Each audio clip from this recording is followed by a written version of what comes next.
Hello students. Today we are going to study chapter 2 from your NCERT history book. The name of the chapter is On the Trail of the Earliest People.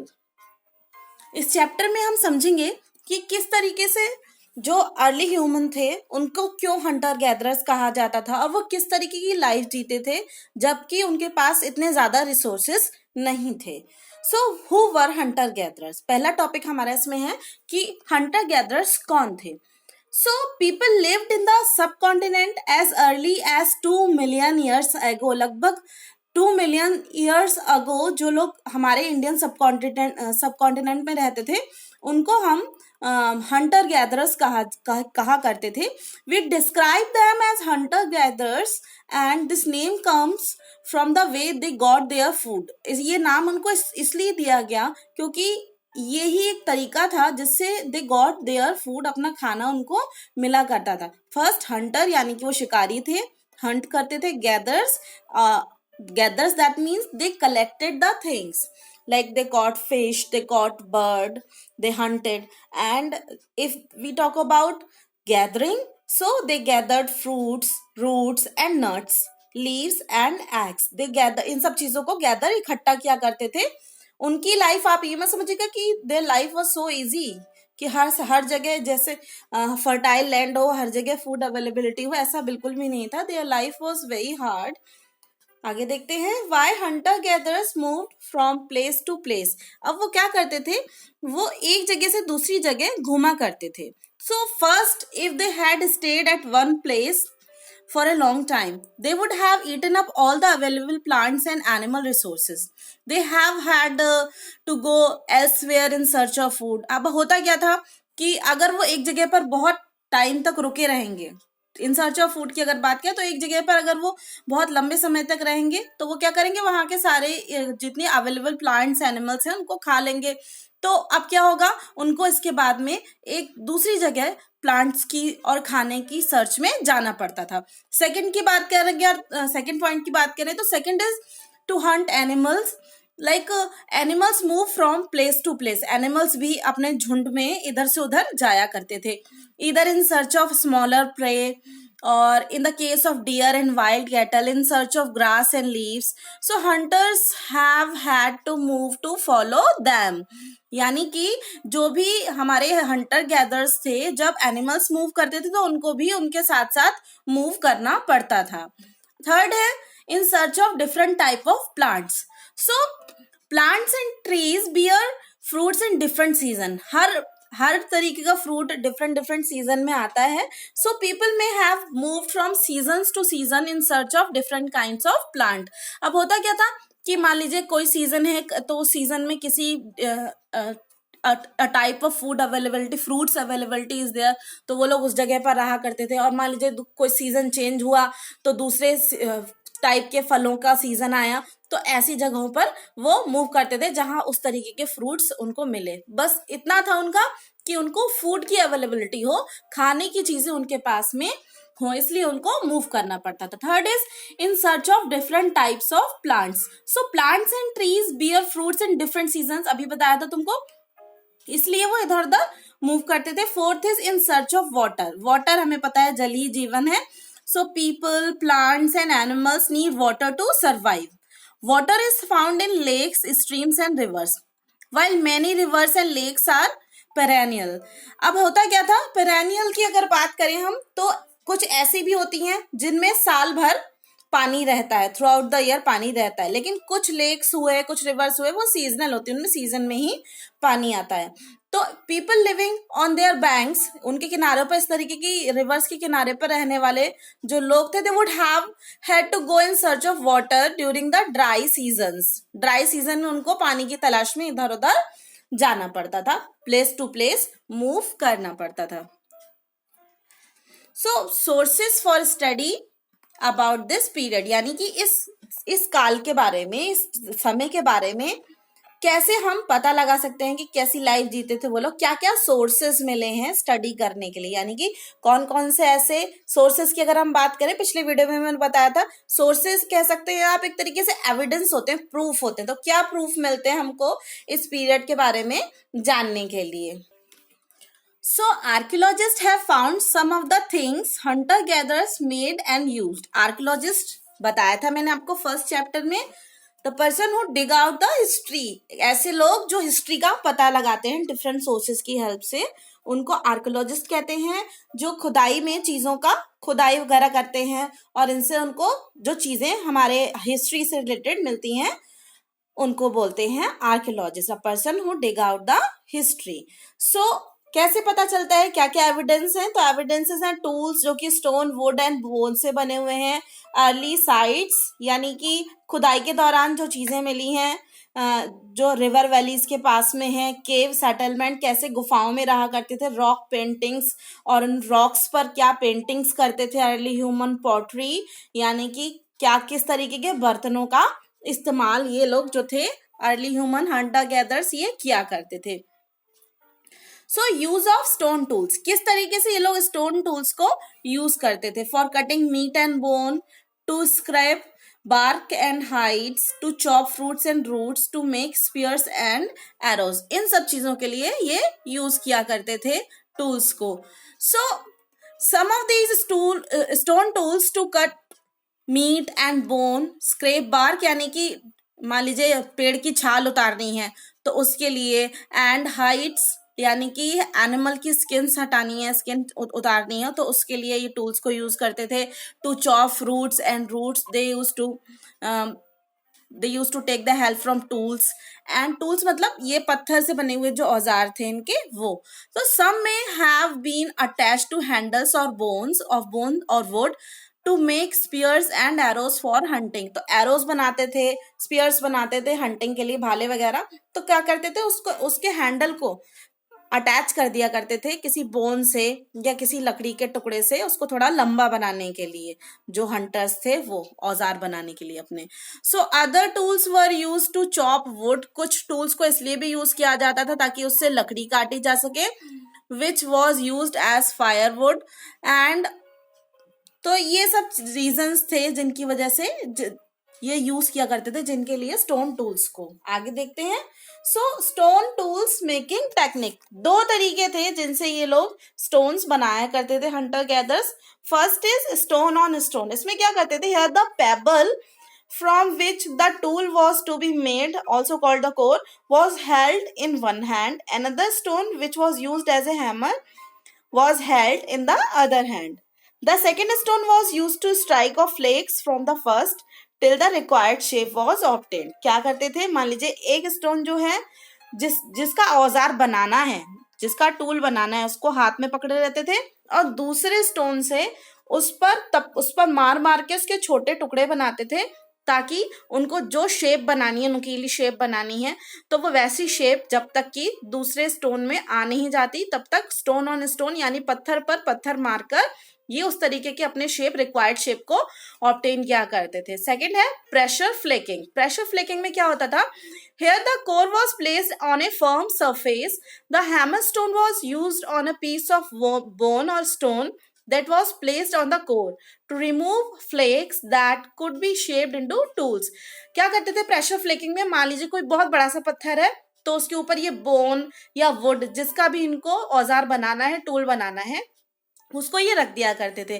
फिर pressure flaking यानी कि किसी दूसरे बड़े पत्थर से या किसी दूसरे बड़े औजार से, टूल से ये प्रेशर से ऊपर से मारा करते थे। जैसे एग्जांपल ले सकते हैं, हथौड़ी मारकर अगर हम कोई चीज बनाना चाहते हैं तो इस तरीके से ये प्रेशर करके मारा करते थे ताकि जो भी वुड का या बोन्स का, इनको जो भी बनाना है, टूल बनाना है, वो अपनी रिक्वायर्ड इनकी शेप में आ जाए। नुकीली शेप बनानी है तो नुकीली शेप जो है उसकी वो बन जाए, पॉइंटेड शेप बन जाए। आगे देखते हैं choosing a place to live, किस तरीके के प्लेसेस पर ये जो थे हमारे हंटर गैदर्स अर्ली ह्यूमन ये रहा करते थे। यहाँ पर देखिए एक मैप जो है उसको यूज किया है मैंने, एक मैप को लगाया है। तो यहाँ पर रेड शेप्स देखिए, जितने भी रेड ट्रायंगल्स जो बना हुए हैं, so these are the sites from which archaeologists have found evidences of hunter gatherers. They have lived in many more places. लेकिन इतना देखो 3 places पर सिर्फ इस मैप में दिखाया गया है, शो किया गया है रेड ट्राइंगल से। These are the sites जहां से आर्कियोलॉजिस्ट बिलीव करते हैं, इस चीज उनको एविडेंस मिले कि यहाँ पर इन साइट्स पर हंटर गैदर्स रहा करते थे, जो कि आपकी हुंसी हो गई और भीमबेटका हो गया, करनौल केव्स हो गया। तो यहाँ पर जो हंटर गैदर्स थे वो रहते थे, इस चीज का एविडेंस मिला है। अब बात करते हैं साइट्स क्या क्या चीज थी। साइट्स की अगर हम बात करें तो sites are the places where the remains of things, जैसे कि टूल्स, पॉट्स, बिल्डिंग्स, ये सब चीजें मिली थी। They were made used and left behind by people. They may be found on the surface of the earth, buried under the earth or sometimes even under water. तो sites क्या थे? These are the places जहां पर remains of the things, remains यानी कि बची हुई टूटे फूटे टूल्स, पॉट्स, बिल्डिंग्स के अवशेष, जिसको हम कह सकते हैं रिमेन्स ऑफ द बिल्डिंग्स, ये सब चीजें जो है वो मिली थी आर्कियोलॉजिस्ट को साइट्स पर।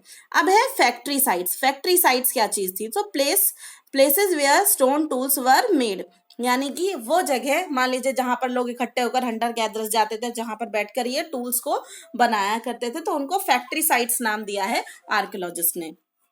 एक है हैबिटेशन, हैबिटेशन कम फैक्ट्री साइट्स। हैबिटेशन यानी कि ह्यूमन सेटलमेंट, अगर हम बोले हैबिटेशन को, ह्यूमन सेटलमेंट यानी कि जहां पर लोग, बहुत सारे लोग जो है मिलकर रहा करते थे। तो हैबिटेशन कम फैक्ट्री साइट क्या है ये समझते हैं। So places where people lived for longer period of time and made tools. मान लीजिए फैक्ट्री साइट्स ही हैं, यानी फैक्ट्री साइट जहां पर स्टोन टूल जो है वो बनाए जा रहे हैं, वहीं पर आबादी जो है, लोग जो है अर्ली ह्यूमन हंटर गैदर्स इकट्ठे होकर रह भी रहे हैं, तो इसको हैबिटेशन कंबाइंड फैक्ट्री साइट जो है वो बोला गया। So many sites were located near sources of water. ज्यादातर जो हमें साइट्स मिलती हैं, आर्कियोलॉजिस्ट को जो साइट्स मिली हैं वो पानी के रिवर्स और लेक्स के पास ही हैं।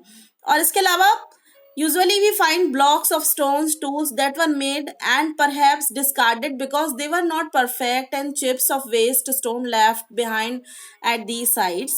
Sometimes people lived here for longer spells of time. These sites are called habitation come factory site. जो मैंने अभी आपको बताया था कि था क्या, कि मान लीजिए कुछ ब्लॉक ऑफ स्टोन्स मिल गए या टूल्स, टूटे फूटे टूल्स मिल गए, डिस्कार्डेड टूल्स आर्कियोलॉजिस्ट को, तो उससे उन लोगों ने ये पता लगा उनको कि यहाँ पर हैबिटेशन भी था, यानी कि लोग भी रहा करते थे, फैमिलीज भी रहती थी, अर्ली ह्यूमंस वगैरह ये सब इकट्ठे होकर रहा करते थे वहां पर, और वहां पर फैक्ट्री साइट भी थी, यानी कि वहां टूल्स भी बनाए जाते थे। आगे देखते हैं यूजेस ऑफ फायर। तो फायर की इन्वेंशन तब तक नहीं हुई थी। ऐसा यह माना गया है ये कि कैसे फायर की इन्वेंशन हुई होगी, इसको क्यों माना गया कि फायर उस टाइम पर, अर्ली ह्यूमन के टाइम पर फायर इन्वेंट हो चुकी थी, क्योंकि बहुत सारी केव्स वगैरह में राख मिली थी इन लोगों को, आर्कियोलॉजिस्ट को। सो फायर का क्या यूज करते थे ये लोग? सो अगर हम बात करें, look for the Kurnool caves in the map में अगर देखें तो वहां पर ट्रेसेस ऑफ एश मिले हैं, यानी राख के कुछ अवशेष मिले हैं। This suggest that people were familiar with the use of fire. इससे पता चलता है कि उन लोगों को फायर वहां पर यूज करना आ गया था, अर्ली ह्यूमंस को। Fire could have been used for cooking and as a source of light and to scare animals away. अब हुआ ये होगा कि मान लीजिए जब ये लोग स्टोन टूल्स बना रहे होंगे तो पत्थरों की आपस में रगड़ लगने से हो सकता है वहां कुछ सूखी घास पड़ी हो, उन पर आग लग गई हो, जिससे ये लोग जो अर्ली ह्यूमंस थे ये फायर की इन्वेंशन कर पाए। उसके बाद में इनको फायर को यूज कैसे करना है ये समझ में आया, उनके लिए एक सोर्स ऑफ लाइट बन गया, यानी कि रोशनी के लिए इसको यूज करने लगे। अपने खाना, अब तक ये कच्चा मांस खाते थे, फिर उस मीट को पकाकर इन लोगों ने खाना शुरू कर दिया। इसके अलावा रात में जंगली जानवर आते थे, अटैक कर देते थे इनके ऊपर, लेकिन इसके फायर इन्वेंशन के बाद ये फायर अपनी जलाकर रखते थे, जिससे कि एनिमल्स जो थे वो डरकर भाग जाते थे। और ठंडों के टाइम में टू वार्म अप देमसेल्व्स, अपने आप को गर्म रखने के लिए भी इसको, फायर को ये यूज करते थे। अब है a changing environment. Around 12,000 years ago environment में बहुत चेंज आया था। So around 12,000 years ago, there were major changes in the climate of the world, with a shift of relatively warm condition. इससे पहले क्या था कि ठंड बहुत ज्यादा थी, लेकिन धीरे धीरे क्या हुआ, गर्मियों का आना शुरू हुआ, क्लाइमेट में थोड़ा चेंजेस, वार्म कंडीशंस क्लाइमेट में आने लगी। So this led to the development of grasslands. इसकी वजह से क्या हुआ कि ग्रासलैंड्स यानी कि घास जमीन पर उगने लगी अच्छे क्लाइमेट होने की वजह से। And this increase the number of deer, antelope, goat, sheep and cattles. जैसे अब हुआ क्या, मान लीजिए ग्रास बढ़ी, तो उससे ये हुआ कि जो एनिमल्स जो थे पूरी तरीके से अपने सरवाइव के लिए जो घास खाने के पर डिपेंड थे, तो ऐसे में उन एनिमल्स के भी they also increase in number. Those who hunted these animals now followed them. अब क्या हुआ, जो लोग जब ये डियर, गोट, शीप्स ये सब चीजें बढ़ी, तो अब इसके बाद अर्ली ह्यूमंस ने हर्डिंग, रियरिंग ऑफ एनिमल्स और फिशिंग ये सारी चीजें भी करना शुरू की खाने के लिए. और इसके अलावा आप क्या करते थे, early human they used to follow them. जो इस तरह ये जो पूरे झुंड में रहते थे, ग्रुप में रहा करते थे, गोट हुए, शीप हुए, तो इनको फॉलो करना शुरू किया अर्ली ह्यूमन ने. This help people to start thinking about herding and rearing these animals themselves. इसकी वजह से अर्ली ह्यूमन को हमारे हंटर गैदरर्स को एक आइडिया आया ये कि क्यों ना इनको हर्डिंग यानी इनका लालन पालन पोषण किया जाए, इनको पाला जाए. And fishing also became very important. Fishing भी बहुत ज्यादा इंपॉर्टेंट हो गई इन लोगों के लिए. इसके अलावा wheat, barley and rice grew naturally in different parts of the subcontinent. Naturally ये चीजें राइस, wheat ये सब चीजें naturally grow करना शुरू हुई. and people probably collected these grains of foods and learned where they grew and when they ripened. So this may have led to the agriculture. इसकी वजह से this led to the development of agriculture. इन सब चीजों की वजह से इन लोगों ने एग्रीकल्चर यानी कि ये क्रॉप उगाना और ये सब चीजें, खेती करना, ये सब कुछ सीख पाया अर्ली ह्यूमन. अब है rock paintings and what they tells us. किस तरीके की पेंटिंग्स रॉक्स पर बनी होती थी और उनको देखकर हमको क्या पता चलता है. So many of the caves in which these early people lived have paintings on the wall. जहां पर जिन केव्स में ये लोग रहते थे वहां की वॉल्स पर देखकर हमको पता चलता है कि पेंटिंग्स बनाया करते थे वहां पर.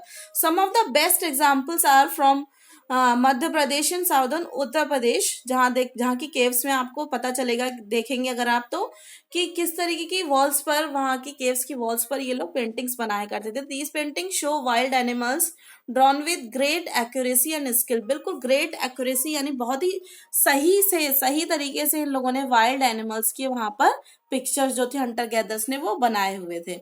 अब है अगला name and dates. So the earliest period called as Paleolithic. This comes from two Greek words, paleo and meaning old and lithos means stone. यानी कि अगर बात करें कि Paleolithic नाम क्यों रखा गया था, तो ग्रीक वर्ड पैलियो से इसको लिया गया है, जिसका मतलब था ओल्ड यानी पुराना, और लिथोस जिसका मतलब था स्टोन यानी कि स्टोन से रिलेटेड इसको बनाया. इसको आर्कियोलॉजिस्ट ने नाम दिया गया है, इसको हिस्टोरियंस ने नाम दिया है पाषाण युग कहा जाता है इसको हिंदी में. So the palaeolithic period is from 2 million years ago to about 12,000 years ago.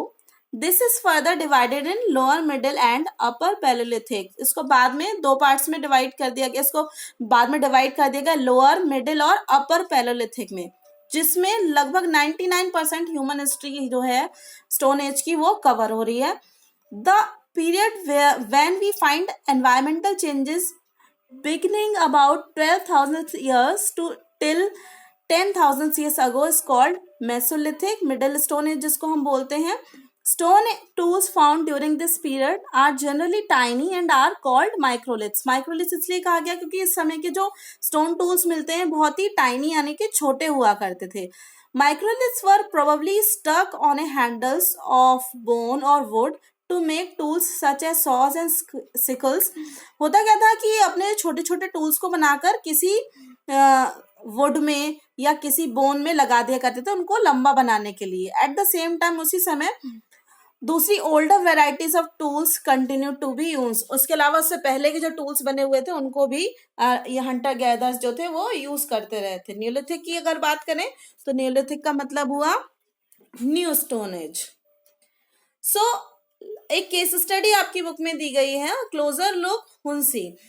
तो था क्या वहां पर हुंसी में कि वहां पर इस तरीके से कह सकते हैं कि बहुत सारी look for Hunsgi in the map. अब सबसे पहले तो आप मैप में ऊपर देख लीजिएगा मैप में कि हुंसी जो प्लेस है उसके बारे में. तो number of early palaeolithic sites were found है. खुदाई के दौरान आर्कियोलॉजिस्ट को बहुत सारी वहां पर पैलेolithic साइट्स मिली.